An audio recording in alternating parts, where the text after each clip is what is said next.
The sky above was purple and quiet. The air was heavy with sadness and cold.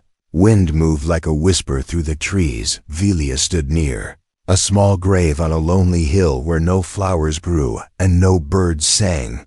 Her long green hands shook as she touched the soft dirt, her eyes full of tears, but no one was there to hold her. She was alone. She had buried her child with her own hands. She had covered the little body with the last blanket he ever used. She had placed his favorite toy beside him, a small, spinning light ball that blinked once and then went dark forever. The grave looked peaceful, but her heart was full of pain. They told her the sickness had no cure. They told her the ship could not go back. They told her to let go. But how can a mother let go of her child? Velia sat by the grave and looked at the sky. She did not cry loudly. Her tears fell in silence, a soundless scream inside her mind. She remembered his last breath. She remembered the way he reached for her. She remembered the moment he stopped moving. The planet was far from her home. They had been traveling through the outer sectors, seeking a new place to live.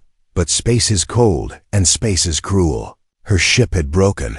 The storm had hit and her baby had fallen sick. She buried him here because there was no time, no medicine, no help, no hope. She had placed a marker, a crystal stone with his name carved in soft letters. Talen, her only son gone too soon.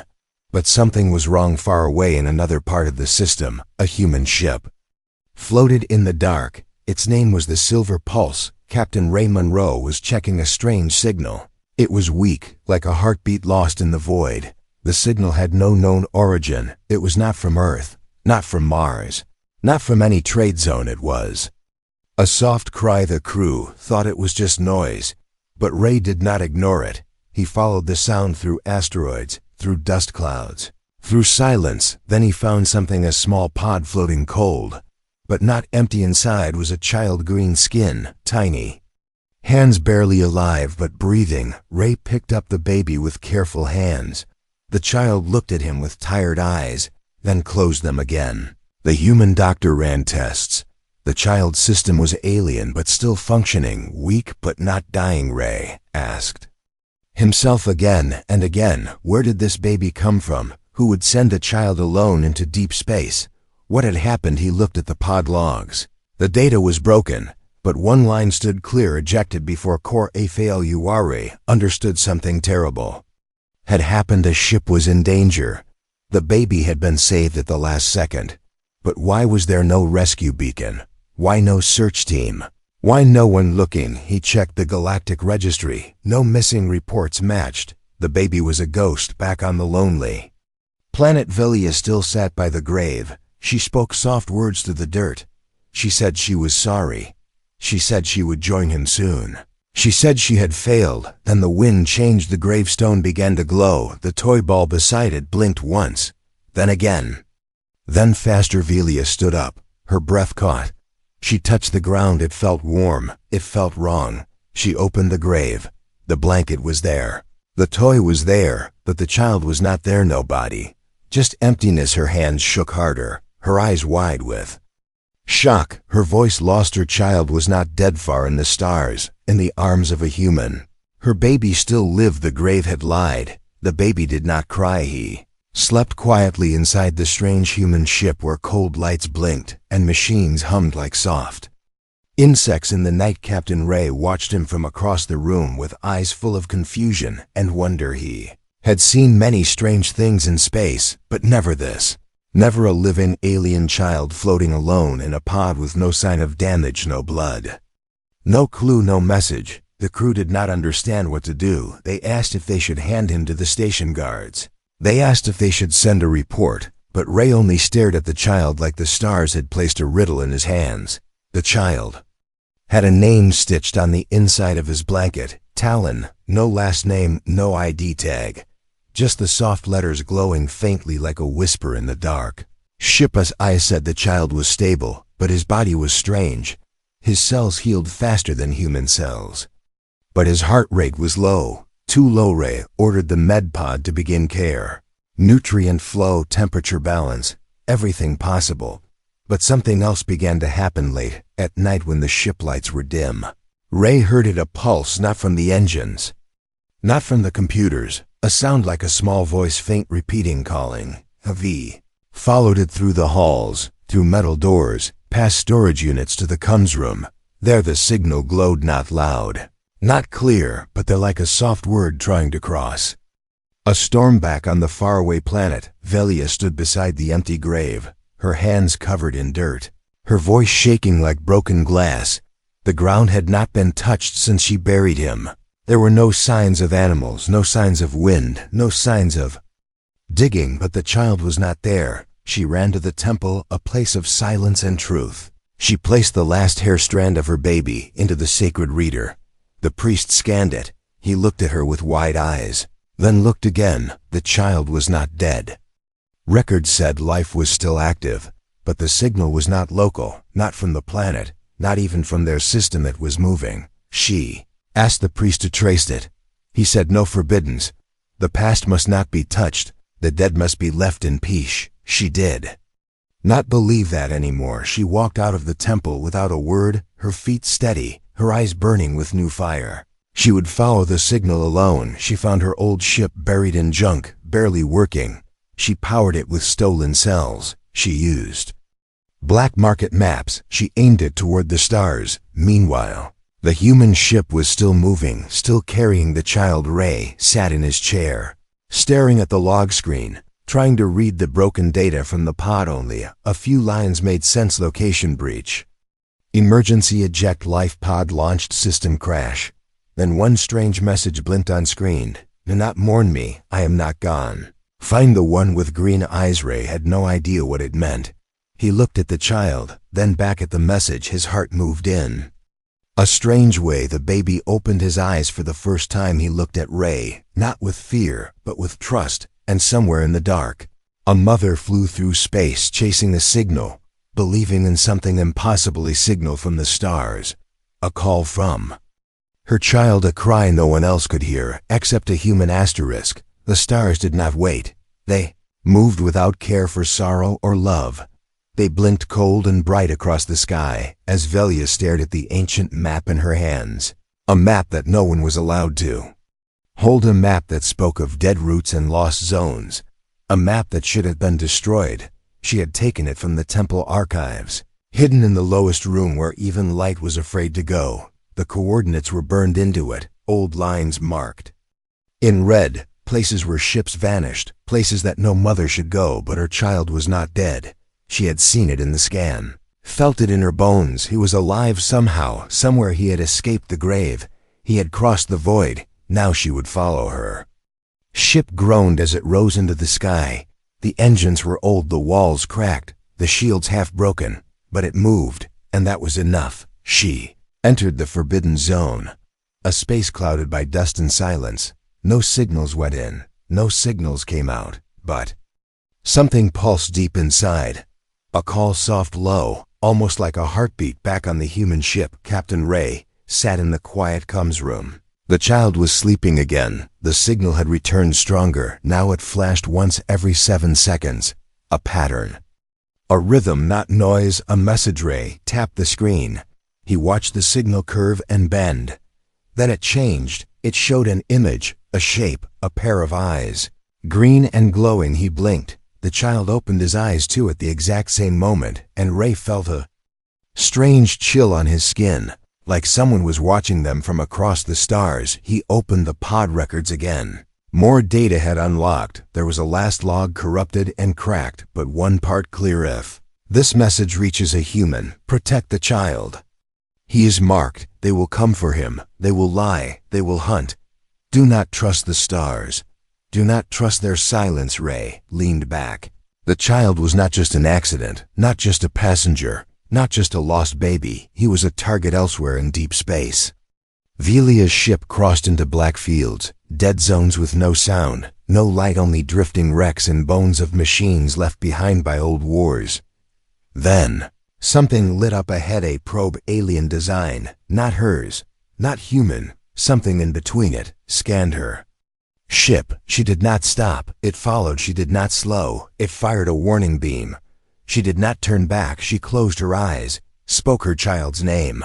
talon, and pushed forward. The probe vanished. She passed through the last gate of the forbidden zone, and her ship blinked into a tunnel of stars, bright like fire, sharp like teeth.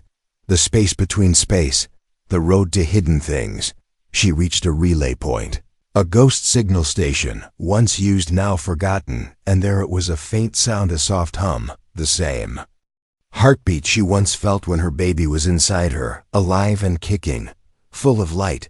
She cried without shame, without fear, because now she knew the grave was not only a lie, the death was not only a trick, it was a plan. Someone had wanted the child gone. Someone had moved him through space.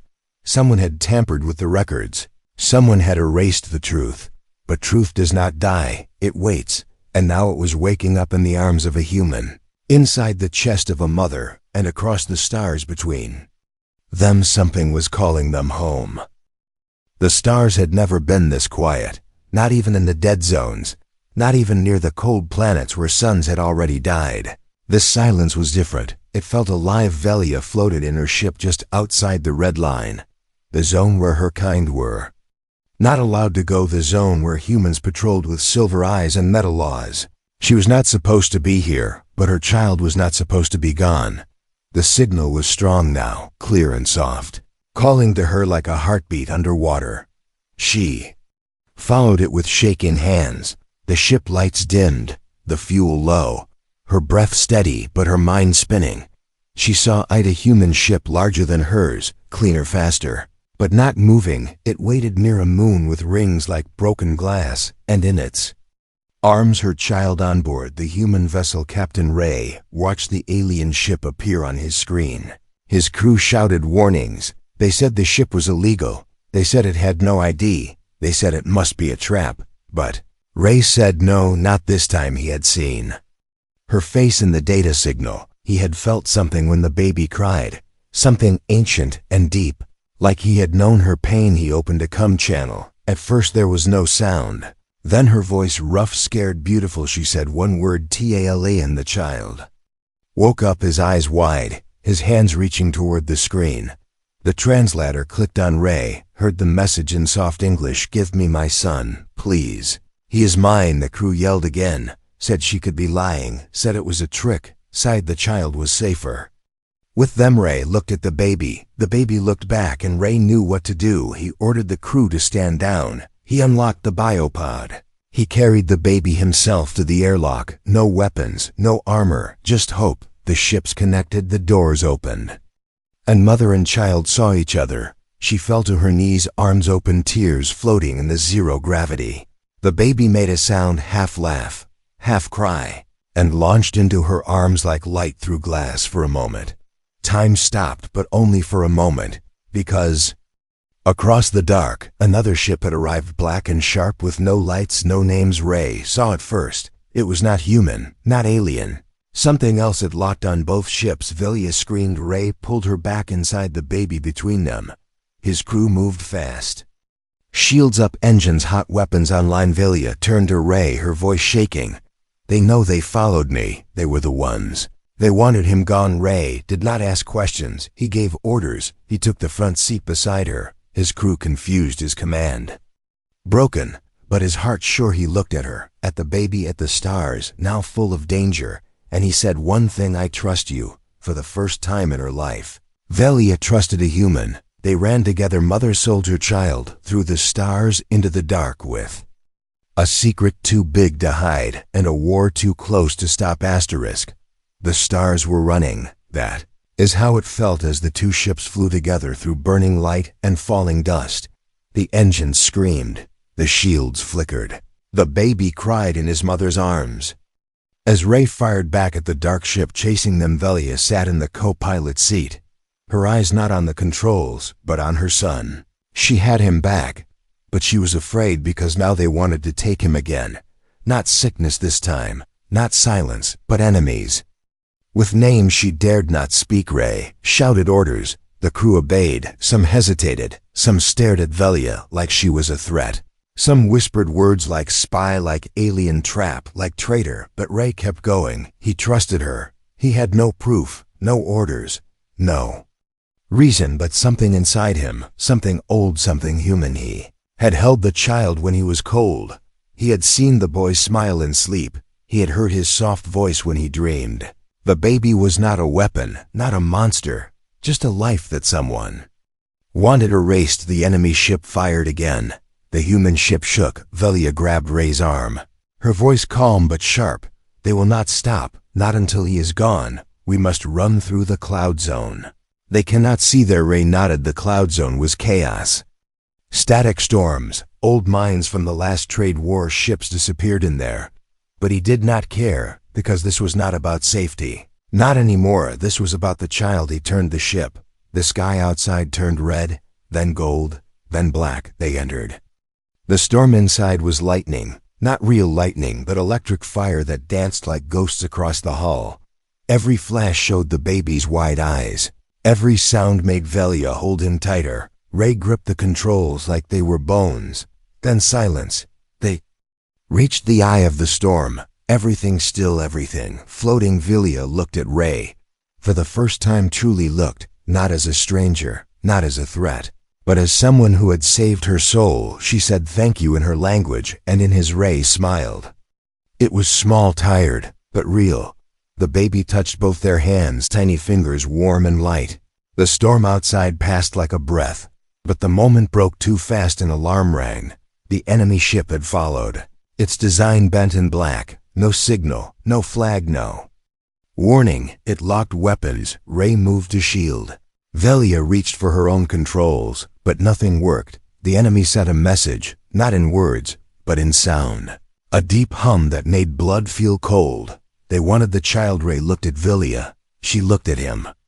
No words needed. She kissed her son's head, whispered a code to Ray. He typed it into the system. A secret route opened, but the cost was high. Someone had to stay behind and slow the enemy. Only one pilot could make it out with the baby. Ray stood up. Velia stopped him. She said no. This was her fight, her son, her duty, but Ray did not move. He looked at her, not like a soldier, not like a human, but like a friend. He placed the child in her arms, set the escape pod path, closed the doors. Then he turned, faced the dark ship outside, and whispered to himself, let them come. Asterisk. Space was broken. It cracked like glass as Velia's pod ripped through the dark, her hands shaking, her arms wrapped tight around her son. The baby was breathing alive, but something was different. He did not blink. He did not cry. He was staring at the stars like they were speaking to him, like he understood every shape and every light. The pod moved fast, faster than her ship ever had, faster than she thought was possible. It followed the code. Ray gave her a secret route through systems lost in time. She looked back once through the screen and saw Ray's ship vanish into the fire. She closed her eyes, not in fear, but in respect. He had stayed. He had fought for a child that was not his, for a mother not of his kind. But the enemy still chased her. They sent shadow ships, small and silent, black wings through black skies. No weapons, no lights, only hunger. She turned off all signals, all engines, floated like space dust through a dead planet field. But they still followed. Then the baby moved, not a cry, not a scream, just a small wave of his hand. And the nearest ship sparked like it had hit lightning. No fire, no noise. Just gone. Velia stared at him. He looked at her, his eyes bright. Not normal, not pure green, but mixed with something new, something human, something more. He was changing. His heartbeat had a rhythm now, like code, like machines. His skin glowed under light, not always. Only when danger came near. Velia did not know what it meant, but she knew he was not just her son anymore. He was something else, born of two stars, carried by pain, protected by love.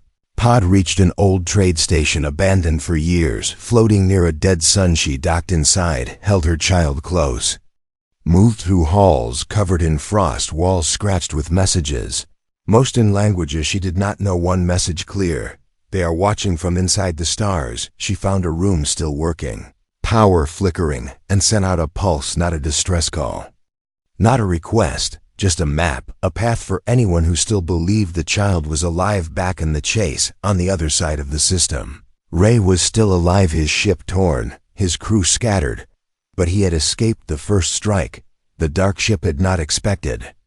Resistance. He had used old tricks, old tech, old anger. Now he flew alone, broken, but breathing, and he was heading to the child across the stars. Velia held her son as he slept, but the lights began to change, not flicker, not fade, but shift into patterns, into symbols, into something that looked like language. Her son was speaking to the ship, not with words, but with thought. He opened doors. He changed gravity.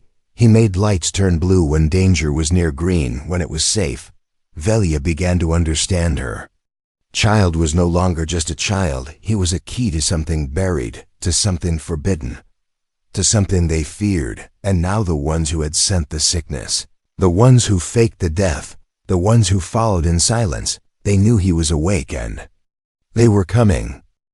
The stars opened, not like a door, not like a light, but like a memory. Velia stood on the edge of the ancient station, her son beside her, his small hand glowing with a quiet blue fire, not hot, not cold, just alive. The station began to speak, not with voice, but with feeling. Walls shimmered, symbols floated, old machines woke from long sleep.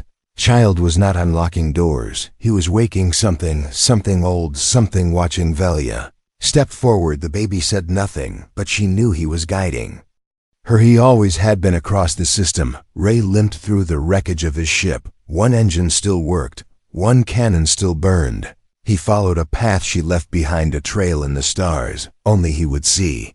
He had no orders, no backup, no command left, but he had purpose. He remembered the baby's eyes, the mother's voice, the silence that followed when they left. He would find them or die trying. Back on the station, the walls changed again. This time they showed faces, not human, not alien, something in between. Eyes like hers, skin like his. Velia's heart slowed. She understood her child was not the first. He was the result of plan. Long ago, buried, forgotten, now returned. Her people had once tried to cross into human space, not for war, but for survival. They had created a hybrid, a child that could live in both worlds. But fear broke the treaty. Fear buried the project. They erased the records, silenced the names, killed the truth. But one child survived, hidden, protected, sent away. Her child they had given him to her without her knowing, hoping the experiment would fade. But the blood remembered, and now the stars did too. The baby looked at her, no longer afraid, his eyes deep, older than they should be. He reached toward the light. The station responded. A beam rose from the core, and across the systems every signal changed. Peace talks paused, warships powered down. Scanners all locked on one thing, the signal of a child, half one thing, half another, whole in a way no one else was. Then Ray arrived, his ship crashing. Through the side dock, smoke rising, hands bleeding, eyes wide. He ran through the corridors, felt the hum, heard the call, and then he saw them. Velia standing, the baby glowing, the light between them soft and endless. She turned, she smiled, not in sadness, in sorrow, but in peace. Ray stepped closer, no words. The baby reached out to him, touched his hand, and for a second, the war, the fear, the hidden truth, and the chance to change it all. The light grew brighter, but not to burn, to heal. Ships around the station received the new code. It rewrote weapon locks, erased kill orders, replaced enemy tags with life signals. One baby had changed everything, not with guns, not with force, but with truth. Velia looked at Ray, tears in her eyes this time. Not for death, but for hope. She had buried a child, but found a beginning. She had mourned in silence, but was never truly alone, because across the stars someone had heard her. Someone had held her son. Someone had chosen to trust when others feared. A human, and now the stars knew his name too.